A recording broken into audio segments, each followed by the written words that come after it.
నమస్తే, welcome to prime 9 paper analysis. ఈరోజు మనం ఈనాడు, ఆంధ్రజ్యోతి, సాక్షి అలాగే వెలుగు పేపర్లకు సంబంధించి నమస్తే, welcome to prime 9 paper analysis. ఈరోజు మనం ఈనాడు, ఆంధ్రజ్యోతి, సాక్షి అలాగే వెలుగు పేపర్లకు సంబంధించి పేపర్ హెడ్లైన్స్ ఏమిచ్చారు ఏంటి అనేది చూద్దాం. దీనిలో భాగంగా ఫస్ట్ ఈనాడు పేపర్ కనుక ఓపెన్ చేస్తే ఈనాడు పేపర్కి వచ్చేసరికి మొదటి వార్త అమరావతికి రాజముద్ర అనే హెడ్లైన్తో ఆంధ్రప్రదేశ్ రాజధాని అమరావతే, ఖచ్చితంగా స్పష్టమైన రాష్ట్రపతి ముద్ర, ఆంధ్రప్రదేశ్ రాజధాని అమరావతి అన్నట్టుగా రాజముద్ర అయితే పడింది అన్నట్టుగా తెలిసింది. అయితే 2024 జూన్ 2 నుంచి రాష్ట్ర రాజధాని హోదా అయితే అమరావతికి దక్కింది అన్నట్టుగా సబ్ హెడ్లైన్స్ అయితే ఇచ్చారు. రాష్ట్రపతి ద్రౌపది ముర్ము సంతకంతో చట్టరూపం దాల్చింది అన్నట్టుగా గెజెట్ నోటిఫికేషన్ అయితే విడుదల అయ్యింది అన్నట్టుగా ఒక వార్త అయితే ఉంది. మొత్తానికి ఆంధ్రప్రదేశ్ రాజధాని ఏది దగ్గర నుంచి అమరావతి ఆంధ్రప్రదేశ్ రాజధాని అనే వరకు అయితే ఒక స్పష్టత అయితే వచ్చింది. 2024 జూన్ 2 నుంచి అయితే ఈ హోదా దక్కినట్టుగా తెలుస్తోంది. మొత్తానికి పార్లమెంట్లో ఏ విధంగా 2 గంటల పార్లమెంటుకు సంబంధించి లోక్సభలో ఏ విధంగా 2 గంటల చర్చ తర్వాత లోక్సభలో ఆమోదం పొందిందో ఆ తర్వాత ఒక 2-3 రోజుల గ్యాప్లో రాజ్యసభలో కూడా అట్లాగే ఆమోదం పొందింది. చివరకు రాష్ట్రపతి దగ్గరకు వెళ్ళింది. రాష్ట్రపతి కూడా ఆమోద ముద్ర వేయటంతో ఆంధ్రప్రదేశ్ రాజధాని అమరావతి అన్నట్టుగా స్పష్టత అయితే వచ్చేసినట్టుగా తెలుస్తోంది. అయితే ఆంధ్రప్రదేశ్ రాజధానిగా అమరావతి చట్టపరమైన గుర్తింపు పొందింది. 2024 జూన్ 2 నుంచి అమరావతికి రాష్ట్ర రాజధాని హోదా దక్కినట్లుగా తెలుస్తోంది. ఇందుకు సంబంధించి ఆంధ్రప్రదేశ్ పునర్విభజన చట్టం 2014ను సవరిస్తూ కేంద్ర హోంశాఖ ప్రవేశపెట్టిన బిల్లును పార్లమెంటు ఉభయ సభలు ఈ నెల 1-2 తేదీల్లో ఆమోదించిన సంగతి తెలిసిందే. ఆ తర్వాత రాష్ట్రపతి దగ్గరికి వెళ్ళింది. ఆ తర్వాత రాష్ట్రపతి నిన్న దీనికి సంతకం చేసి ఆమోద ముద్ర వేయటంతో మొత్తానికి గెజిట్ నోటిఫికేషన్ విడుదల చేసింది. ఆంధ్రప్రదేశ్ రాజధాని అమరావతి. ఏ విధంగా ఎవరు వచ్చినా పార్టీలు ఏ పార్టీలు మారినా వాళ్ళకు అనుకూలంగా రాజధానిని మార్చుకోవటం అనేది కరెక్ట్ కాదు. కాబట్టి ఇక ఆంధ్రప్రదేశ్కి సంబంధించిన రాజధాని తరలింపు అనేది ఎవ్వరు వచ్చినా సరే ఆంధ్రప్రదేశ్ రాజధాని అమరావతి అన్నట్టుగా అయితే ఒక చట్ట రూపం దాల్చిందా అంటే ఎస్ అని చెప్పొచ్చు. సో దీనివల్ల ఎవరు వచ్చినా ఎవరు గెలిచినా నాయకులు మారుతారు తప్ప వ్యవస్థ మారదు అన్నట్టుగా, ఆ రాజధాని కూడా మారదు అన్నట్టుగా ఒక గెజిట్ నోటిఫికేషన్ అయితే విడుదలైంది. మొత్తానికి ఆంధ్రప్రదేశ్ రాజధాని అమరావతి అన్నట్టుగా ఆంధ్రప్రదేశ్ ప్రజల కలల రాజధాని అమరావతిగా అయితే రూపుదాల్చింది అన్నట్టుగా చెప్పొచ్చు. అయితే మొత్తానికి సందిగ్ధం అయితే వీడిపోయింది. లోక్సభలో ఏ విధంగా, రాజ్యసభలో ఏ విధంగా కొంతమందికి ఇష్టం ఉన్నా కొంతమంది ఇష్టం లేకపోయినా ఏ విధంగా మూజువాణి ఓటుతో దాన్ని ఆమోదించారో ఇప్పుడు రాష్ట్రపతి కూడా సంతకం చేయటంతో ఆమోద ముద్ర వేయటంతో మొత్తానికి ఆంధ్రప్రదేశ్ రూపురేఖలు, ఆంధ్రప్రదేశ్ రాజధాని అమరావతి అనే దాంతో రూపురేఖలు అయితే స్పష్టంగా మారబోతున్నాయి అన్నట్టుగా తెలుసుకోవచ్చు. అయితే దీనికి సంబంధించిన కంప్లీట్ డీటెయిల్స్ అన్నీ కూడా పేజ్ నెంబర్ 2లో ఉన్నాయి. నెక్స్ట్ ఇంకొక వార్త ఉంది. ఆ వార్త కూడా ఏంటి అనేది ఒకసారి మనం చూస్తే, వినువీధిల్లో అల్లంత దూరానికి మొత్తానికి చంద్రుణ్ణి దగ్గరగా చూసిన అవకాశం అయితే ఉన్నట్టుగా తెలుస్తోంది. అత్యంత ఎక్కువ దూరం పయనించిన మానవ సహిత యాత్రగా ఆర్టెమిస్ 2 రికార్డు అయితే సృష్టించింది. ఎక్కువ దూరం ప్రయాణించి తక్కువ దూరంలో చంద్రుణ్ణి చూసినట్టుగా ఆర్టెమిస్ 2 రికార్డు అయితే సృష్టించింది అన్నట్టు తెలుస్తోంది. చందమామ చుట్టూ ప్రదక్షిణ ప్రారంభం అయ్యింది అన్నట్టుగా ఒక హెడ్లైన్తో కూడిన వార్త అయితే ఉంది. 1 కాదు 2 కాదు, ఏకంగా 53 ఏళ్ల సుదీర్ఘ ఎడబాటుకైతే మానవులతో నిండిన తర్వాత మానవులు నిండైన చందమామను అత్యంత సమీపం నుంచి కళ్ళారా వీక్షించారు. అయితే చంద్రుడిని చుట్టూ వచ్చేందుకు ఈ నెల 1న 4 వ్యోమగాములతో అమెరికా అంతరిక్ష సంస్థ నాసా చేపట్టిన ఆర్టెమిస్ 2 యాత్ర భారత కాలమానం ప్రకారం అంతరిక్ష నాసా కాలమానం ప్రకారం సోమవారం రాత్రి 11:30 సమయంలో మానవాళి చరిత్రలో సరికొత్త రికార్డును స్థాపించింది. భూమి నుంచి అత్యధిక దూరం ప్రయాణించిన మనుషులుగా వీరు చరిత్ర సృష్టించారు. మొత్తానికి ఒక 4 సభ్యులతో కూడిన ఆర్టెమిస్ 2 యాత్ర అయితే మొన్న చేయడం జరిగింది. దీనివల్ల చంద్రుణ్ణి 1 కాదు 2 కాదు 53 ఏళ్ల సుదీర్ఘ ఎడబాటుకైతే తెరపడింది. అత్యంత సమీపం నుంచి చంద్రుణ్ణి చూసినటువంటి వాళ్ళలో ఈ 4 అయితే చరిత్ర సృష్టించారు. అలాగే ఒరాయన్ నుంచి ఆర్టెమిస్ 2 వ్యోమగాములు తీసిన చంద్రుడి చిత్రం చాలా దగ్గరగా తీశారు అన్నట్టుగా దగ్గరగా చూసిన వాళ్ళలో వీళ్ళ నలుగురు ఉండటం ఈ ఒక చరిత్ర రికార్డు కింద చెప్పడం జరిగింది. అయితే దీనికి సంబంధించిన ఇంకా కంప్లీట్ డీటెయిల్స్ అన్నీ కూడా ఉన్నాయి. దీనికి సంబంధించిన కంప్లీట్ డీటెయిల్స్ అన్నీ కూడా పేజ్ నెంబర్ 2లో ఉన్నాయి. నెక్స్ట్ ఇంకొక వార్త ఉంది. ఆ వార్త కూడా ఏంటి అనేది ఒకసారి మనం చూస్తే, నెలలు సంవత్సరాలు దశాబ్దాలు గడుస్తున్న పల్లెను వీడని ఫ్లోరైడ్ భూతం. మొత్తానికి నెలలు గడుస్తున్నాయి, సంవత్సరాలు గడుస్తున్నాయి, దశాబ్దాలు కూడా గడుస్తున్నా సరే ఈ ఫ్లోరైడ్ సమస్య అయితే పల్లెను వీడట్లేదు. ఈ ఫ్లోరైడ్ సమస్యతో చాలామంది అనేక రకాల జిల్లాలు, ఇక్కడ చూడండి రాష్ట్రంలో 7 ఉమ్మడి జిల్లాల్లో ఫ్లోరైడ్ ప్రభావిత ఆవాస ప్రాంతాలు ఉన్నాయి. ఈ ఫ్లోరైడ్ ప్రభావితానికి సంబంధించి కొన్ని జిల్లాలు ఉన్నాయి. ఆ జిల్లాల్లో మొత్తం ఎన్ని గ్రామాలు ఉన్నాయి అంటే 341 ఉన్నాయి. నెల్లూరులో 117 ఉన్నాయి, అనంతపురంలో 116, అలాగే కర్నూలులో 39, ప్రకాశంలో 34, కడపలో 18, చిత్తూరులో 11, గుంటూరులో 6, మొత్తం కలిపి 341 ఫ్లోరైడ్ ప్రభావిత గ్రామాలు ఉన్నాయి అన్నట్టుగా గుర్తించారు. అయితే దీనివల్ల ఏమవుతుంది అంటే పెయిన్స్ ఎక్కువగా వస్తాయి అన్నమాట. అయితే దీని ఎక్కడికి కదలలేని పరిస్థితులు అయితే ఉంటాయి. దీనికి సంబంధించిన ఉదాహరణ కూడా ఇచ్చారు. అసలు డీటెయిల్స్ ఏమి ఇచ్చారు ఏంటి అనేది ఒకసారి చూద్దాం. నెలలు సంవత్సరాలు దశాబ్దాలు గడుస్తున్న పల్లెను వీడని ఫ్లోరైడ్ భూతం అన్నట్టుగా హెడ్లైన్తో కూడిన వార్త అయితే ఇచ్చారు. సబ్ హెడ్లైన్ చూస్తే, ప్రభుత్వాలు చర్యలు తీసుకుంటున్నా తగ్గని ప్రభావం. ప్రభుత్వాలు కూడా ఎక్కడికక్కడ అన్ని రకాల చర్యలు తీసుకుంటున్నా దాని ఎఫెక్ట్ అయితే తగ్గటం లేదు అన్నట్టుగా ఇచ్చారు. రక్షిత నీరు కరువే, బోర్లే దిక్కు. మంచినీరు వాళ్ళకి లేకపోవటం వల్ల, ఆ బోర్ వాటర్ తాగటం వల్ల ఈ సమస్య అంతా ప్రభావితంగా ఉంటోంది అన్నట్టు తెలుస్తోంది. జలజీవన్ మిషన్ పనులు పూర్తయితేనే సమస్యకు శాశ్వత పరిష్కారం. అసలు జలజీవన్ మిషన్ అంటే ఏమిటంటే ప్రతి ఇంటికి నీరు అందించాలి, మంచి నీటిని అందించాలి అన్న ఉద్దేశంతో చేపట్టినటువంటి జలజీవన్ మిషన్ పనులు కనుక పూర్తయితే ఈ ఫ్లోరైడ్ సమస్యకి అయితే చెక్ పెట్టచ్చు అన్నట్టుగా తెలుస్తోంది. ప్రకాశం, మార్కాపురం జిల్లాలో పలు చోట్ల మంచానికే పరిమితం అవుతున్న బాధితులు చూడండి.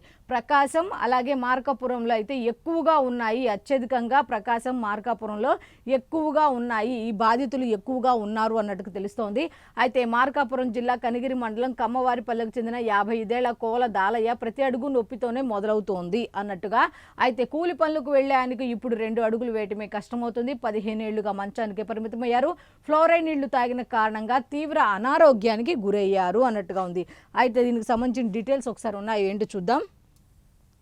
రాష్ట్రంలో ప్రజలకు రక్షిత తాగునీటిని అందించేందుకు కేంద్ర రాష్ట్రాలు పెద్ద ఎత్తున చర్యలు తీసుకుంటున్న ఫ్లోరైడ్ సమస్య పూర్తిగా అదుపులోకి రావటం లేదు. జలజీవన్ మిషన్ ద్వారా ప్రభావిత ప్రాంతాల ప్రజలకు సురక్షిత నీటిని సరఫరా చేసి ఫ్లోరైడ్ ప్రాంతాల సంఖ్య తగ్గించినట్లు ప్రభుత్వ గణాంకాలు అయితే చెబుతున్నాయి. ఆల్రెడీ ఎక్కడైతే ఫ్లోరైడ్ ప్రభావిత గ్రామాలు ఉన్నాయో సాధారణంత వరకు అక్కడైతే ఈ జలజీవన్ మిషన్ ద్వారా వాటర్ అందించే ఫెసిలిటీ అయితే అందించారు అన్నట్టుగా గణాంకాలు చెబుతున్నాయి. అయితే మార్కాపురం, ప్రకాశం జిల్లాల్లో ఫ్లోరైడ్తో భిన్నమైన అనేక కుటుంబాలు దయనీయ పరిస్థితి అయితే కనిపించినట్టుగా తెలుస్తుంది. ఉమ్మడి అనంతపురం, నెల్లూరు, కర్నూలు జిల్లాల్లోనూ ఇదే సమస్య ఉంది అన్నట్టుగా ఓవరాల్గా రాష్ట్రంలోని 7 ఉమ్మడి జిల్లాల్లో ఫ్లోరైడ్ ప్రభావిత ఆవాస ప్రాంతాలు అన్నట్టుగా ఉంది. మొత్తంగా ఫ్లోరైడ్ సమస్య ఉన్న మొత్తం రాష్ట్ర వ్యాప్తంగా చూసుకుంటే 341 ప్రాంతాలు అయితే ఉన్నాయి. ఏ జిల్లాలు 7 అన్నాం కదా, 7 ఉమ్మడి జిల్లాలకు సంబంధించి ఏ ప్రాంతాలు అనేది క్లియర్గా ఇచ్చారు. అయితే దీనికి సంబంధించిన కంప్లీట్ డీటెయిల్స్ అన్ని కూడా లోపల ఉన్నాయి. నెక్స్ట్ యుద్ధానికి సంబంధించి ఇంకొన్ని గంటలే హర్మూజ్ జలసంధిని గనక తెరవకపోతే ఇరాన్ అనేది అసలు చిత్రపటంలోనే ఉండదు, చిన్న భిన్నమైపోతుంది అన్నట్టుగా ట్రంప్ అయితే ఆదేశాలు జారీ చేశాడు, హెచ్చరించాడు, రకరకాలుగా మాట్లాడాడు. అయితే ఇరాన్ కూడా అసలు తగ్గేదే లేదు అంటూ కూడా ఇరాన్ కూడా కొన్ని రకాల షరతులతో పెట్టినట్టుగా తెలుస్తోంది. అసలు ఏంటి ఇది అనేది కనుక ఒకసారి మనం చూస్తే, ఇంకొన్ని గంటలే అంటూ హెడ్లైన్ అయితే ఈ విధంగా ఇచ్చారు. సబ్ హెడ్లైన్స్ ఇచ్చారు. అది కూడా ఏంటి ఒకసారి మనం చూస్తే, హర్మూజ్పై రేపు తెల్లవారుజాముతో ముగియనున్న ట్రంప్ గడువు. అయితే మొత్తానికైతే గడువు ముగియబోతుంది. రేపు తెల్లవారుజామున ఏమవుతుంది, నిజంగా హర్మూజ్ జలసంధిని ఇరాన్ తెరిచిందనుకో అప్పుడేమవుతుంది, ఒకవేళ తెరవకపోయినా కూడా ఏమవుతుంది అనే సందిగ్ధం అయితే ఉంది. 45 రోజుల కాల్పుల విరమణకు ఈజిప్టు, పాక్, తుర్కీయే ప్రతిపాదన. అయితే దీనికి సంబంధించి ఒక ప్రతిపాదన కూడా ఉంది. 45 రోజుల కాల్పుల విరమణకైతే తిరస్కరించిన ఇరాన్, ఈజిప్టు, పాక్, తుర్కీ ఒక ప్రతిపాదించారు 45 రోజుల కాల్పుల విరమణకు అన్నట్టుగా ప్రతిపాదిస్తే దాన్నైతే ఇరాన్ తిరస్కరించినట్టుగా తెలుస్తోంది. ఇరాన్పై అమెరికా, ఇజ్రాయెల్ భీకర దాడులు, 26 మంది మృతుల్లో ఐఆర్జీసీ నిఘా విభాగం అధిపతి. మొత్తానికైతే ఇరాన్పై అమెరికా, ఇజ్రాయెల్ అయితే బాంబుల వర్షం కురిపించు భీకర దాడులు నిర్వహిస్తే 26 మంది మృతి చెందారు. ముఖ్యంగా మృతుల్లో ఐఆర్జీసీకి సంబంధించిన నిఘా విభాగం అధిపతి అయితే మరణించినట్టుగా తెలుస్తుంది. ఒకసారి డీటెయిల్స్ కూడా ఇచ్చారు. ఆ డీటెయిల్స్ ఏంటో ఒకసారి మనం చూస్తే, హర్మూజ్ జలసంధిని పూర్తిగా తెరిచేందుకు అమెరికా అధ్యక్షులు డొనాల్డ్ ట్రంప్ ఇరాన్కు విధించిన గడువుకు కొన్ని గంటలే మిగిలి ఉన్న వేళ పశ్చిమాసియా యుద్ధం ఏ క్షణాన ఏ మలుపు తీసుకుంటుందోనని ఉత్కంఠ అయితే మొత్తానికి నెలకొన్నట్టుగా తెలుస్తోంది. ట్రంప్ ఇచ్చిన గడువు భారత కాలమానం ప్రకారం బుధవారం తెల్లవారుజామున 5:30 ముగియనుంది. అప్పట్లోగా హర్మూజ్ను తెరవకపోతే ఇరాన్లో వంతెనలు, విద్యుత్ కేంద్రాలు నేలమట్టం చేస్తామంటూ కూడా ఆల్రెడీ ట్రంప్ అయితే హెచ్చరికలు జారీ చేయడం జరిగింది. ట్రంప్ వ్యాఖ్యలను పక్కన పెట్టేసి ఇరాన్ మాత్రం ససే మీరా అన్నట్టుగా చర్చలు అయితే పక్కన పెట్టండి, జలసంధిని కూడా తెరిచే ప్రసక్తే లేదు, ఏం జరిగినా అన్నిటికీ మేము సిద్ధం అంటూ ఇరాన్ కూడా బదిలిస్తోంది. అయితే క్షణాక్షణం దినదిన గండం నూరేళ్లు ఆయుష్ అంటారు కదా, ఆ ఉద్దేశంతో ఆ విధంగా ఏం జరుగుతోంది అంటే రేపు ఏం జరగబోతోంది, రేపు తెల్లవారుజామున ఈ ట్రంప్ ఇచ్చిన ఆదేశాల అనుసారం హర్మూజ్ జలసంధిని ఇరాన్ తెరుస్తుందా లేదు తెరవదా అనే దాని మీద అయితే ఇంకా ఒక గడువు అయితే ఉంది. ఈ గడువులో ఏం జరుగుతుంది, ఇన్ కేసు ఈ గడువు దాటిన తర్వాత జలసంధిని తెరవకపోతే ఏం జరుగుతుంది, ఆ తర్వాత తెరిస్తే ఏం జరుగుతుంది అనే దాని మీద మొత్తానికైతే ఉత్కంఠ అయితే నెలకొన్నట్టుగా తెలుస్తోంది. అయితే దీనికి సంబంధించిన కంప్లీట్ డీటెయిల్స్ అన్నీ కూడా పేజ్ నెంబర్ 2లో ఉన్నాయి. నెక్స్ట్ ఇంకొక వార్త ఉంది, ఆ వార్త కూడా ఏంటి ఒకసారి మనం చూస్తే,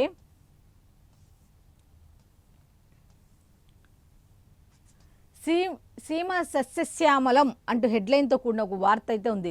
దేనివల్ల సస్యశ్యామలం అంటే నదుల అనుసంధానంతో సీమ అయితే సస్యశ్యామలం అవుతుంది అన్నట్టుగా ముఖ్యమంత్రి నారా చంద్రబాబు నాయుడు గారు చెప్పడం జరిగింది. జల సంరక్షణకు 100 రోజుల కార్యాచరణ ప్రణాళిక అయితే వేశారు. అయితే పుష్కరాలకు ముందే పోలవరం పూర్తి ఆయన కొన్ని రకాల అంశాలు అయితే ప్రస్తావించడం జరిగింది. దీనికి సంబంధించి వివరాలు కనుక చూస్తే మనం నీటి భద్రత, సాగునీటి సంఘాల బాధ్యత కార్యక్రమంలో ముఖ్య అతిథిగా అయితే ముఖ్యమంత్రి నారా చంద్రబాబు నాయుడు గారు నిన్న పాల్గొన్నట్టుగా తెలుస్తోంది. అయితే అనంతపురం జిల్లా యాడికి నిన్న ఈ కార్యక్రమం జరిగింది.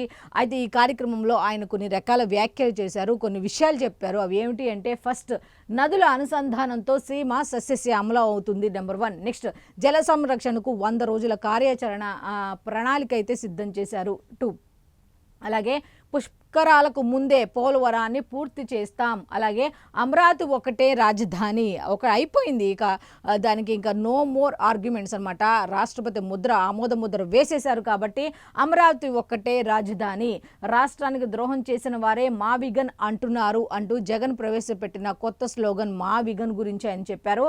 అయితే యాడికిలో నీటి భద్రత, సాగునీటి సంఘాల బాధ్యత కార్యక్రమంలో ముఖ్యమంత్రి నారా చంద్రబాబు నాయుడు గారు పాల్గొని ఈ విధంగా వ్యాఖ్యానించడం జరిగింది. మొత్తానికి రానున్న గోదావరి పుష్కరాల కంటే ముందే పోలవరం ప్రాజెక్టు పూర్తి చేసి జాతికి అంకితం చేస్తామంటూ ఆయన నిన్న అనంతపురం జిల్లా యాడికిలో జరిగినటువంటి నీటి భద్రత, సాగునీటి సంఘాల బాధ్యత కార్యక్రమం జరిగింది. ఆ కార్యక్రమంలో అయితే ఆయన పాల్గొన్నట్టుగా తెలుస్తోంది.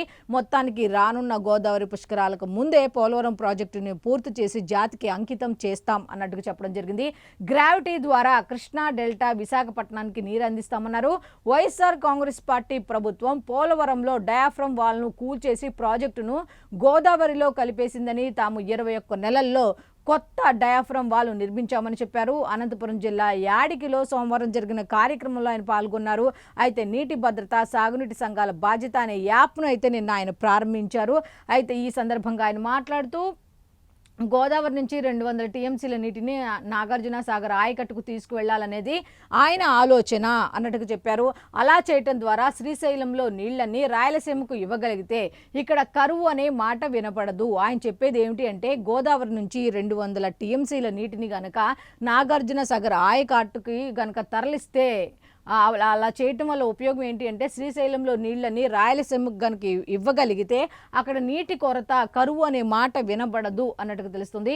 మొత్తానికి శ్రీకాకుళంలో నీరు అధికమైతే అవి అనంతపురం రావాలి, వంశధార, నాగావళి, గోదావరి, కృష్ణా నదుల్ని అనుసంధానం ఇస్తే ఇది సాధ్యమే అంటూ నదుల అనుసంధానం ఇస్తే ఎన్ని రకాల ఉపయోగాలు ఉన్నాయి అన్నట్టుగా ఆయన నిన్న చెప్పడం జరిగింది. అయితే దీనికి సంబంధించిన ఇంకా కంప్లీట్ డీటెయిల్స్ కూడా ఉన్నాయి. దీనికి సంబంధించిన కంప్లీట్ డీటెయిల్స్ అన్ని కూడా లోపల పేజీలో ఉన్నాయి. నెక్స్ట్ ఇంకొక వార్త ఉంది. ఆ వార్త కూడా ఏంటి ఒకసారి మనం చూస్తే, 9 మంది పోలీసులకు ఉరిశిక్ష అనే హెడ్లైన్తో కూడిన వార్త అయితే ఉంది. అయితే తమిళనాడులోని సత్తాన్కుళం పోలీస్ కస్టడీలో తండ్రి కుమారులు మృతి చెందిన కేసులో 9 మంది పోలీసులకైతే ఉరిశిక్ష పడింది అనే హెడ్లైన్తో కూడిన వార్త అయితే ఉంది.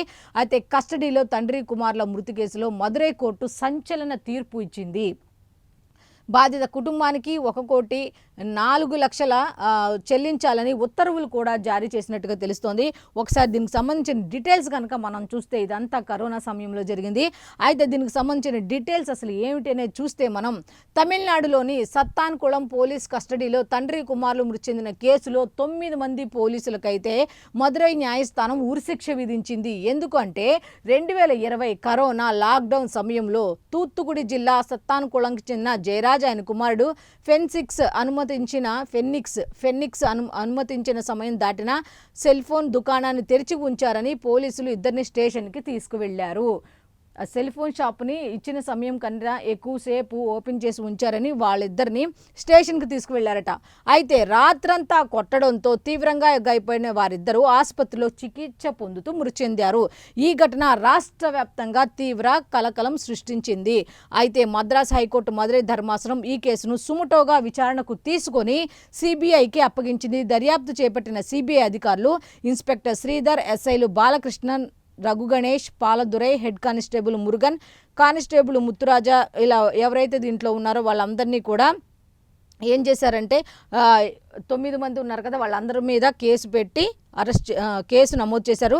వారిని అరెస్ట్ చేసి మదురై సెంట్రల్ జైలుకు తరలించారు. ఈ 5 ఏళ్లుగా ఈ కేసు విచారణ మదురై జిల్లా మొదటి సెషన్ కోర్టులో జరుగుతోంది.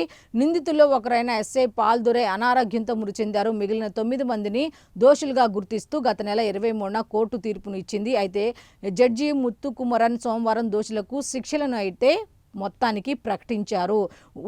10 మందిలో ఒకళ్ళు చనిపోయారు కాబట్టి అనారోగ్య సమస్యతో, ఇంకా 9 మంది ఉన్నారు. ఆ 9 మందికి కూడా ఉరిశిక్షను విధించింది అన్నట్టుగా తెలుస్తోంది. అయితే దీనికి సంబంధించి ఏమిటి కస్టడీ మరణాల కేసు, అసలు ఏం జరిగింది అనే దాని మీద కంప్లీట్ డీటెయిల్స్ కూడా ఇవ్వడం జరిగింది. దీనికి సంబంధించిన కంప్లీట్ డీటెయిల్స్ అన్నీ కూడా పేజ్ నెంబర్ 2లో ఉన్నాయి. నెక్స్ట్ ఇంకొక వార్త ఉంది. అది కూడా ఏంటి ఒకసారి మనం చూస్తే, ప్రధానమంత్రి నరేంద్ర మోదీ చెప్పిన మాటలు అన్నమాట.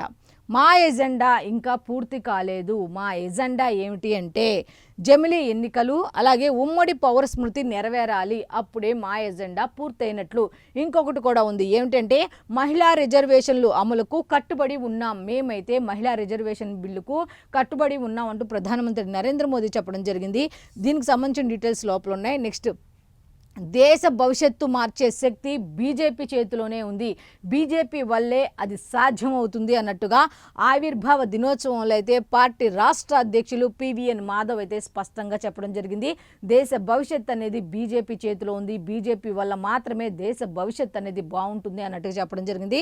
దీనికి సంబంధించిన డీటెయిల్స్ అన్ని కూడా లోపల ఉన్నాయి. నెక్స్ట్, మా నాన్నను రాళ్లతో కొట్టి చంపేశారు. ఇది ఎవరు చెప్పారో తెలుసా? 5 ఏళ్ల బాలుడు అనమాట. 5 ఏళ్ల బాలుడు సమాచారంతో గ్రామస్తులైతే నిజంగా ఉలికిపాటు పడ్డాడు. రాత్రంతా అడవిలోనే తండ్రి మృతదేహం వద్ద గడిపిన చిన్నారి, ఒక కర్కోటపు తల్లి ప్రియుడితో కలిసి చేసిన దుర్మార్గాన్ని ఒక 5 ఏళ్ల బాలుడు కళ్ళారా చూసి తన ఏం చెప్పాలో తెలియని దయనీయ స్థితిలో తండ్రి అలాగ ప్రాణాలు కోల్పోయి రక్తపు మడుగుల్లో పడి ఉంటే ఏం చేయాలో అర్థం కాని పరిస్థితుల్లో రాత్రంతా కూడా ఒక ప్రాణం లేని తల్లిదండ్రుల ఒక తండ్రి దగ్గర పక్కన కూర్చొని ఎంత రోధిస్తూ ఏం చేయాలో దిక్కుతోచని పరిస్థితి. 5 ఏళ్ల బాలుడికి ఏం తెలుస్తుందో, అక్కడ ఏం జరుగుతుందో ఏమీ తెలీదు. ఎప్పుడు తెల్లారుతుందా ఎప్పుడు తెల్లారుతుందా అని చూస్తున్న సమయంలో తెల్లారేసరికి అతనికి తెలియని ఒక ఆనందం వచ్చేసరికి అతను కొంచెం దూరం నడుచుకుంటా తండ్రి శవాన్ని అక్కడ వదిలేసి కొంచెం దూరం నడుచుకుంటూ వెళ్తే అక్కడ ఒక అంగన్వాడీ కేంద్రం ఒకటి కనబడితే అక్కడికి వెళ్ళి ఆ టీచర్కి తను వచ్చి 5 ఏళ్ల బాలుడికి అంత స్పష్టత ఏం వస్తుంది, తాను ఏం చేశాడో ఏం చూశాడో, ఆ తల్లి కానీ ఆ ప్రియుడు కానీ ఆ తండ్రిని ఎలా కొట్టి చంపారు ఏంటి అనేది తన కళ్ళతో తను ఎలా చెప్పాలో కూడా అర్థం కాని పరిస్థితుల్లో పాపం వెక్కి వెక్కి ఏడుస్తూ చెప్తే ఆ టీచర్ అర్థం చేసుకొని అసలు ఏం జరిగిందా అని చెప్పి అక్కడికి వచ్చి అక్కడ ఆ పిల్లోడు చెప్పిన మాటకైతే వాళ్ళు ఉలిక్కి పాటుపడ్డారు. అసలు ఏంటి ఇదంతా అన్నట్టుగా. అయితే దీనికి సంబంధించిన కంప్లీట్ డీటెయిల్స్ అంతా కూడా లోపల పేజీల్లో ఉన్నాయి. ఎంత దుర్మార్గంగా అంటే ఒక తల్లి ప్రియుడితో కలిసి చేసిన దుర్మార్గాన్ని 5 ఏళ్ల పిల్లాడు చూశాడంటే ఆ మనసు ఎంత వికలమై ఉంటుంది. రాత్రంతా ఓ తండ్రి, ప్రాణం లేని తండ్రి డెడ్ బాడీ పక్కన కూర్చొని ఉన్నాడు అంటే నిజంగా ఇలాంటివి మాత్రం రోజుకు కనీసం ఒక్కటైనా చదవాల్సిన పరిస్థితి వస్తుంది. అంటే ఎటు పోతుంది సమాజం ఈ అక్రమ సంబంధాల వల్ల అనేది మనం చెప్పుకోవచ్చు. అయితే దీనికి సంబంధించిన కంప్లీట్ డీటెయిల్స్ లోపల ఉన్నాయి. నెక్స్ట్ ఇంకొక వార్త ఉంది. వేసవిలో వాన బీభత్సం, పలు జిల్లాల్లో పిడుగుపాట్లకు 9 మంది మృతి అన్నట్టుగా ఒక వార్త అయితే ఉంది. ఆల్రెడీ నిన్నే వాతావరణ శాఖ అయితే హెచ్చరికలు జారీ చేసింది. ఇట్లా అకాల వర్షాలు కురుస్తాయి, ఎండతో పాటు కొన్ని జిల్లాల్లో అకాల వర్షాలు కురుస్తాయి, అప్రమత్తంగా ఉండాలి అంటూ కూడా రాష్ట్ర విపత్తుల నిర్వహణ సంస్థ కూడా ఆదేశాలు జారీ చేయడం జరిగింది. అదేవిధంగా వేసవిలో వాన బీభత్సం, ఓ పక్క ఎండ ఓ పక్క వాన అన్నట్టుగా పలు జిల్లాల్లో అయితే పిడుగుపాట్లకు 9 మంది అయితే మృతి చెందారట. హనుమాన్ జంక్షన్లో లోతట్టు ప్రాంతాలు కూడా జలమయం అయ్యాయి అన్నట్టుగా తెలుస్తోంది. ఉమ్మడి తూర్పుగోదావరి జిల్లాలో నేలకొరిగిన వరిచేలు అంటూ కూడా ఒక వార్త అయితే ఉంది. అయితే దీనికి సంబంధించి వెదర్కి సంబంధించిన కంప్లీట్ డీటెయిల్స్ అన్ని కూడా పేజ్ నెంబర్ 2లో ఉన్నాయి. నెక్స్ట్ ఇంకొక వార్త ఉంది, అది కూడా ఏంటో ఒకసారి మనం చూస్తే, గూగుల్ డేటా సెంటర్కు గూగుల్ డేటా సెంటర్కి అయితే 28న శంకుస్థాపన చేయబోతున్నారు అన్నట్టుగా ఒక వార్త అయితే ఉంది. ముఖ్యమంత్రి నారా చంద్రబాబు నాయుడు చేతుల మీదుగా ఈ కార్యక్రమం భూమి పూజ నిర్వహించబోతున్నారు అన్నట్టు తెలుస్తుంది. హాజరు కానున్న గూగుల్ క్లౌడ్ సీఈఓ, ఇతర ప్రముఖులు అన్నట్టుగా తెలుస్తోంది. మొత్తానికి 1.35 లక్షల కోట్ల పెట్టుబడి పెట్టనున్న సంస్థ. అయితే టెక్ దిగ్గజ సంస్థ గూగుల్ విశాఖపట్నంలో డేటా సెంటర్కు ఈ నెల 28న ముఖ్యమంత్రి నారా చంద్రబాబు నాయుడు గారి చేతుల మీదుగా అయితే శంకుస్థాపన నిర్వహించనుంది. అయితే పెట్టుబడి ఎంత అంటే 1.35 లక్షల కోట్ల పెట్టుబడి అయితే సంస్థ పెట్టనున్నట్టుగా ఉంది. విశాఖ రూపురేఖలు అయితే మారబోతున్నాయా, ఆంధ్రప్రదేశ్ రూపురేఖలు అయితే మారబోతున్నాయా, అయితే టెక్ దిగ్గజ సంస్థ కాబట్టి ఖచ్చితంగా మారుతాయి అన్నట్టుగా తెలుస్తోంది. మొత్తానికి ముఖ్యమంత్రి నారా చంద్రబాబు నాయుడు గారు ఈ నెల 28న భూమి పూజ చేయనున్నారు, శంకుస్థాపన చేయనున్నారు అన్నట్టుగా వార్త అయితే ఉంది. అయితే దీనికి సంబంధించిన కంప్లీట్ డీటెయిల్స్ అన్ని కూడా పేజ్ నెంబర్ 3లో ఉన్నాయి. నెక్స్ట్ సాక్షికి వెళ్ళిపోదాం. సాక్షిలో ఏమి ఇచ్చారు అనేది కనుక ఒకసారి చూస్తే, వర్షం కారణంగా కోల్కతా పంజాబ్ మ్యాచ్ అయితే రద్దయిందంట. అయితే దీనికి హెడ్లైన్ ఏమి ఇచ్చారంటే, వరుణుడి ఖాతాలోకి వెళ్ళిపోయింది వర్షం వల్ల రద్దయింది కాబట్టి. నెక్స్ట్ నష్టాల్లోంచి కొంచెం లాభాల్లోకి స్టాక్ మార్కెట్లు దూసుకువెళ్ళినట్టుగా తెలుస్తోంది. సెన్సెక్స్ లాభం 787 పాయింట్లు అయితే 255 పాయింట్లు పెరిగిన నిఫ్టీ అంటూ పేజ్ నెంబర్ 13లో కంప్లీట్ డీటెయిల్స్ అయితే ఉన్నాయి. నెక్స్ట్ మెయిన్ వార్తలు ఏమున్నాయి సాక్షి పేపర్కు సంబంధించి కనుక ఒకసారి మనం చూస్తే, కాల్పుల విరమణకు ఇరాన్ నో అయితే ఖచ్చితంగా చెప్పేస్తోంది. ఏమని, కాల్పుల విరమణను అయితే మేమైతే విరమించుకోము అన్నట్టుగా, మధ్యవర్తుల ప్రతిపాదనకు తిరస్కరించింది అన్నట్టుగా ఉంది. యుద్ధం ఆపాలంటూ అమెరికా 10 షరతులు పెడితే తిరిగి తగిన మూల్యం చెల్లిస్తారని హెచ్చరించిన ట్రంప్, మరో 24 గంటల్లో హర్మూజును తెరవాల్సిందే, లేదంటే ఇరాన్ను బుగ్గి చేస్తామని కూడా అధ్యక్షులు బెదిరించడం జరిగింది. ట్రంప్ భారీగా JASSM క్షిపణులు మోహరింపు అన్నట్టుగా ఇరాన్పై దాడులతో విరుచుకుపడ్డ ఇజ్రాయెల్, IRGC నిఘా సారథి కుస్ ఫోర్స్ నేత హతం అన్నట్టుగా తెలుస్తోంది. ఇరాన్లో 30 మంది, అట్లాగే ఇజ్రాయెల్లో 4 అయితే నిన్న జరిగినటువంటి భీకర దాడులు మృతి చెందినట్టు తెలుస్తోంది.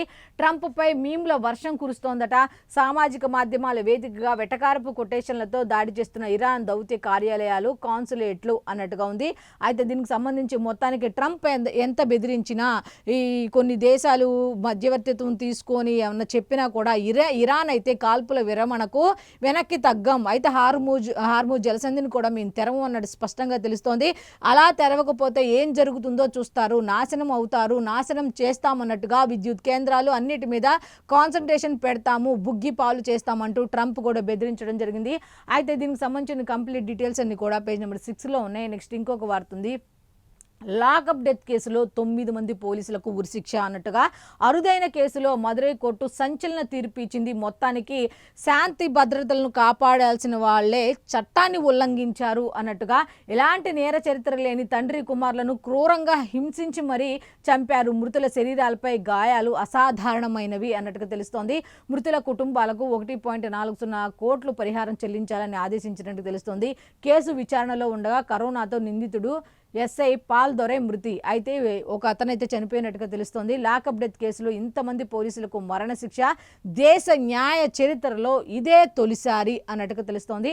అయితే దీనికి సంబంధించిన కంప్లీట్ డీటెయిల్స్ లోపలనే నెక్స్ట్ ఇంకొక వార్త ఉంది. ఆ వార్త కూడా ఏంటి అనేది ఒకసారి మనం చూస్తే, ప్రాణాలపై పిడుగు అంటే ఒక హెడ్లైన్తో కూడిన వార్త అయితే ఉంది. రాష్ట్రంలో 8 మంది మృత్యువాతట, మరో 8 మందికి తీవ్ర గాయాలు అంటూ నిన్న అటు ఎండ ఇటు వాన రెండు కలిపి ఒక పిడుగులు పడ్డాయి అన్నట్టుగా, దీనివల్ల కొంతమంది మృత్యువాత పడ్డారు అన్నట్టుగా తెలుస్తోంది, కొంతమంది గాయపడినట్టుగా తెలుస్తోంది. అయితే దీనికి సంబంధించి కంప్లీట్ డీటెయిల్స్ లోపల ఉన్నాయి. నెక్స్ట్ ఇంకొకటి ఉంది, కాంట్రాక్టు కోసం లింగ ప్రదక్షిణ అంటూ ఏపీ జెన్కోలో 5,000 కోట్ల కాంట్రాక్టుపై కూటమి నేతలైతే కన్ను వేశారు అన్నట్టుగా తెలుస్తోంది. ఊహించిన విధంగా ఇప్పుడు మంత్రి తరపున రంగంలోకి లింగ బృందం అంటూ మొత్తానికి ఒక హెడ్లైన్ అయితే పెట్టారు, లింగ ప్రదక్షిణ అన్నట్టుగా. ఊహించిన విధంగా ఇప్పుడు మంత్రి తరపున రంగంలోకి లింగ బృందం అన్నట్టుగా కమిషన్ల కోసం ఏపీ జెన్కో ప్రాజెక్టుల అంచనాలు 20% పెంపు అన్నట్టుగా ఇచ్చారు. మొత్తానికి కన్ను అయితే వేశారు కూటమి నేతలు. కాంట్రాక్ట్ ఏపీ జెన్కోలో 5,000 కోట్ల కాంట్రాక్టుపై కన్ను వేశారు అన్నట్టు తెలుస్తోంది. అయితే దీనికి సంబంధించిన డీటెయిల్స్ లోపల ఇచ్చారు. నెక్స్ట్ ఇంకొక వార్త ఉంది, ఖజానాపై ప్రత్యేక విమానం మోత. దీని గురించి తర్వాత మాట్లాడుకుందాం. నెక్స్ట్ ఇది మాట్లాడదాం. కడప రిమ్స్లో దారుణ హత్యట. అలంఖాన్పల్లిలో ఓ యువకుడికి అయితే గంజాయి బ్యాచ్ బెదిరింపులట. నిలదీసిన బాధితుడి తండ్రి పెద్ద దస్తగిరి. ఆ మరుసటి రోజు ఏకంగా బాధితుడి ఇంట్లో దూరి దాడి, 3 గాయాలు. అయితే విషయం తెలుసుకుని ఏకంగా రిమ్స్కి వెళ్లి గంజాయి బ్యాచ్ కత్తులతో వీరంగం, కత్తిపొట్లతో పెద్ద దస్తగిరి అక్కడికక్కడే మృతి, చిన్న దస్తగిరికి గాయాలు అంటూ అక్కడ కడప రిమ్స్లో దారుణ హత్య అయితే జరిగిందనే దాని మీద ఇచ్చారు కంప్లీట్ డీటెయిల్స్. అయితే దీనికి సంబంధించిన కంప్లీట్ డీటెయిల్స్ లోపల ఉన్నాయి. నెక్స్ట్, సర్కారు నమ్మక ద్రోహం అంటూ ఒక వార్త అయితే ఉంది. పంచాయతీ కార్యదర్శుల కనీస బేసిక్ వేతనం 25,220 రూపాయలు మాత్రమే అంటూ ₹1 కూడా వేతనం పెరగదని తీవ్ర ఆగ్రహంతో ఉన్నారు అన్నట్టుగా తెలుస్తుంది. కంప్లీట్ డీటెయిల్స్ లోపల ఉన్నాయి. నెక్స్ట్ ఇంకొకటి, 9 వరకు పాలిసెట్ 2026 దరఖాస్తు గడువును అయితే పాలిసెట్కి సంబంధించి దరఖాస్తు చేసుకోవడానికి 9వ తేదీ వరకు అయితే గడువును పెంచారట. కంప్లీట్ డీటెయిల్స్ లోపల ఉన్నాయి. నెక్స్ట్, నిరంతర నైపుణ్యాభివృద్ధి విజయానికి కీలకం అంటూ గవర్నర్ అబ్దుల్ నజీర్ చెప్పడం జరిగింది.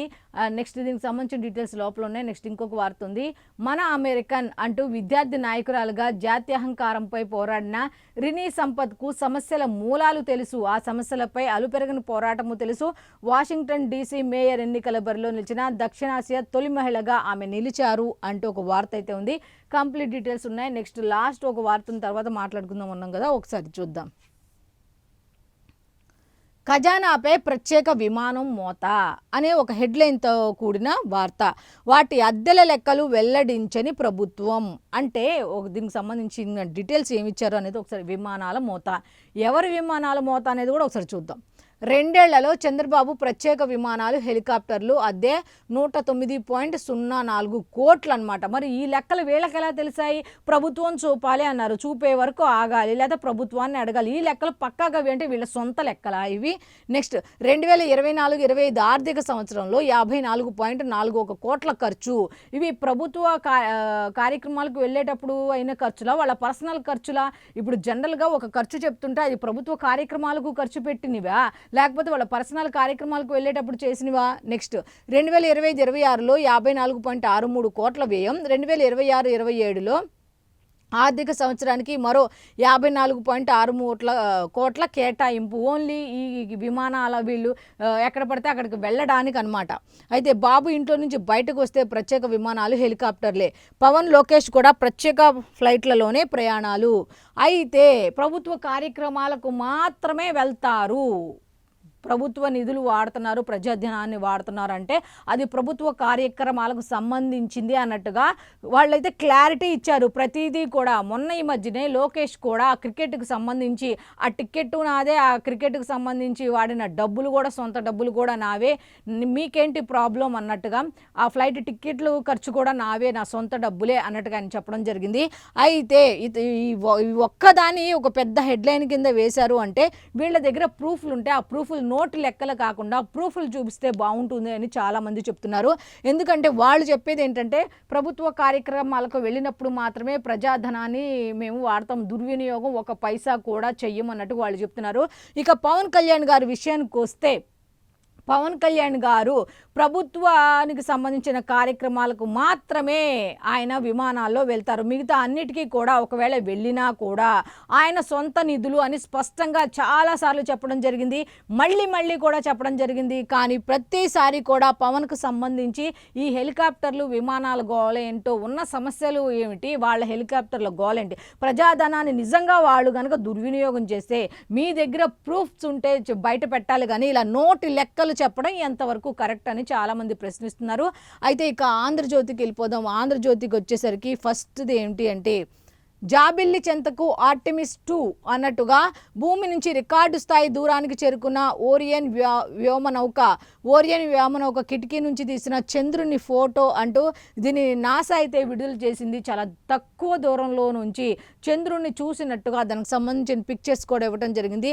అయితే దీనికి సంబంధించి కంప్లీట్ డీటెయిల్స్ అన్నీ కూడా పేజ్ నెంబర్ 3లో ఉన్నాయి. నెక్స్ట్ ఇంకొక వార్త ఉంది, అది కూడా ఏంటి చూస్తే ఒక్కరోజులో ఇరాన్ అంతమైతే కాబోతోంది. మర్యాదగా ఇచ్చిన గడువులోపు హర్మూజ్ జలసంధిని కనుక తెరవకపోతే ఒకే ఒక్కరోజు ఇరాన్ బతకాలంటే ఒకే ఒక్క రోజు అన్నట్టుగా హెచ్చరికలు జారీ చేశారు ట్రంప్. ఆ దేశాన్ని ఒక్క రాత్రిలో ఆక్రమించుకోగలం, ఆ పని నేటి రాత్రికే జరగవచ్చు, ఏం జరుగుతుందో చెప్పలేం, అయితే గడువు ఉంది కాబట్టి ఆగుతున్నాం అన్నట్టుగా అయితే హెచ్చరికలు జారీ చేశారు. అయితే దీనికి మాత్రం ఒకవేళ విరమణకు సంబంధించి ఏదన్నా డిస్కషన్స్ ఏమైనా జరిగినా సరే ఇరాన్ అయితే ససేమిరా అంటుంది.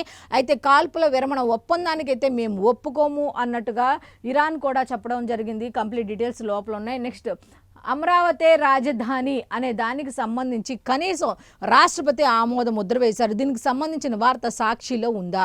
ఆంధ్రప్రదేశ్ రాజధాని అమరావతి అనే దానికి సంబంధించి రాష్ట్రపతి ఆమోద ముద్ర వేసిన కనీసం దానికి సంబంధించిన వార్త కూడా మెయిన్ పేపర్లో లేదు అంటే వాళ్ళ కక్షపూరిత చర్యలు ఏ విధంగా ఉన్నాయి అని చెప్పడానికి ఒక్క ఉదాహరణ సరిపోదా అని మనం మాట్లాడుకోవచ్చు. కాకపోతే దాని గురించి ఇక్కడ మిగతా వాళ్ళు ఇచ్చారు వాళ్ళు ఇవ్వలేదు అనే దాని మీద కన్నా ఇప్పుడు ఆంధ్రప్రదేశ్ ప్రజలు అంటే రేపు వాళ్ళు 2029లో మేము అంటున్నారు. దేనికి వస్తారు 2029లో? ఆంధ్రప్రదేశ్ను పరిపాలించడానికే కదా. మరి ఆంధ్రప్రదేశ్ రాజధాని అమరావతి అని చెప్పి రాష్ట్రపతి ఆమోద ముద్ర వేసినా కనీసం ఆ వార్తని మెయిన్ పేపర్లో తీసుకోవలేదు అంటే ఒకసారి ఆలోచించండి. నెక్స్ట్ ఆంధ్రజ్యోతికి వచ్చేసరికి అమరావతి రాజధాని చట్టబద్ధ రక్షణ ప్రక్రియ సంపూర్ణం, రాష్ట్రపతి అయితే ఆమోద ముద్ర వేశారు అన్నట్టు తెలుస్తుంది. ఆ వెంటనే గెజిట్ నోటిఫికేషన్ జారీ చేశారు. 2024 జూన్ 2 నాటి నుంచే అమరావతి అన్నట్టుగా హోదా అయితే వచ్చేసినట్టుగా తెలుస్తోంది. మొత్తానికి రాష్ట్రానికి సంబంధించి అమరావతి రాజధాని అనే క్లారిటీ అయితే వచ్చేసినట్టుగా తెలుస్తోంది. అయితే ఎవరు వచ్చినా మార్చడానికి వీలే లేకుండా ఒక చట్టబద్ధత అయితే వచ్చేసింది అన్నట్టుగా తెలుస్తోంది. నెక్స్ట్ ఇంకొక వార్త ఉంది, జలధారతో ప్రతి ఎకరాకు నీరు ఉంటే సంపద ఉన్నట్టే అన్నట్టుగా నిన్న అనంతపురంలో జరిగిన నీరు బాధ్యత అనే కార్యక్రమాలకు సంబంధించిన కార్యక్రమాన్ని అనంతపురం జిల్లాలో నిర్వహించారు. అయితే దీనికి సంబంధించి కార్యక్రమంలో పాల్గొని ఆయన అయితే ముఖ్యమంత్రి నారా చంద్రబాబు నాయుడు గారు నీటి యొక్క విలువని అయితే అని చెప్పడం జరిగింది. అలాగే కొన్ని రకాల వ్యాఖ్యలు కూడా చేశారు. దీనికి సంబంధించిన కంప్లీట్ డీటెయిల్స్ లోపల పేజీలో ఉన్నాయి.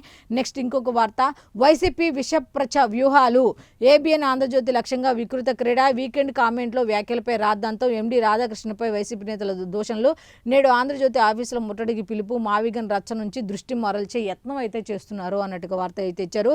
కంప్లీట్ డీటెయిల్స్ లోపల ఉన్నాయి. నెక్స్ట్ ఇక వేగంగా విముక్తి, 22 కలెక్టర్ అధికారాల వికేంద్రీకరణ అన్నట్టుగా వీటిలో కొన్ని జేసీ ఆర్డీఓలకు బదలాయించారట. పట్టా భూముల పరిష్కార బాధ్యత వారి కొంతమందికి అప్పచెప్పారన్నట్టు తెలుస్తోంది. ఇనాం సర్వీసు, చుక్కల భూముల అంశం కూడా సీఎంతో చర్చించాక త్వరలోనే విధి విధానాలు అన్నట్టుగా దీనికి సంబంధించి సర్వీస్ ఇనాం భూములపై ముఖ్యమంత్రి ప్రకటన చేసే అవకాశం ఉంది అన్నట్టు తెలుస్తుంది. కంప్లీట్ డీటెయిల్స్ లోపల ఉన్నాయి. నెక్స్ట్ ఇంకొక వార్త ఉంది, గూగుల్ డేటా సెంటర్కు 28న శంకుస్థాపన చేయనున్నారు ముఖ్యమంత్రి నారా చంద్రబాబు నాయుడు గారు అంటూ ఒక వార్త అయితే ఉంది. నెక్స్ట్ ఇంకొక వార్త ఉంది, అదేంటంటే పిల్లలు తగ్గిపోతున్నారు అంటూ రాష్ట్రంలో పడిపోతున్న జననాల రేటు 2.1 నుంచి 1.5% తగ్గిన చిన్నారులు, ఇద్దరు కూడా వద్దనుకుంటున్న జంటలు, బడుల్లో తగ్గుతున్న విద్యార్థుల చేరికలు, ప్రభుత్వ ప్రైవేటు బడువుల్లో కనిపించని గ్రోత్ అన్నట్టుగా ఒక వార్త అయితే ఇచ్చారు. కంప్లీట్ డీటెయిల్స్ లోపల ఉన్నాయి. నెక్స్ట్ హాస్టళ్లకు సౌరశక్తి, 2 ఏళ్లలో net zero and healthy campus, సంక్షేమ పాఠశాలలు హాస్టళ్ల ఏర్పాటుకు సన్నాహాలు చేయడం జరుగుతోంది. ఆరోగ్యకర విద్యా వాతావరణాన్ని ఏర్పరచడమే లక్ష్యంగా ఇటువంటి చర్యలు తీసుకున్నట్టుగా తెలుస్తుంది అన్నట్టుగా ఒక వార్త అయితే ఉంది. అయితే దీనికి సంబంధించిన కంప్లీట్ డీటెయిల్స్ పేజ్ నెంబర్ 9లో ఉన్నాయి. నెక్స్ట్ 2 రాష్ట్రాల్లో గాలి మార్పు అంటూ తమిళనాట ఎన్డీఏ, కేరళలో యూడీఎఫ్ విజయం, అసోంలో బీజేపీ హ్యాట్రిక్ ఖాయం, బెంగాల్లో స్వల్ప ఆధిక్యంలో టీఎంసీ, మ్యాట్రిజ్ సంస్థ సర్వేలో వెల్లడి. మ్యాట్రిజ్ సంస్థ సర్వేలో అయితే 2 రాష్ట్రాల్లో గాలి మార్పు, అటు ఇటుగా మార్పులు అయితే జరుగుతాయన్నట్టు తెలుస్తోంది.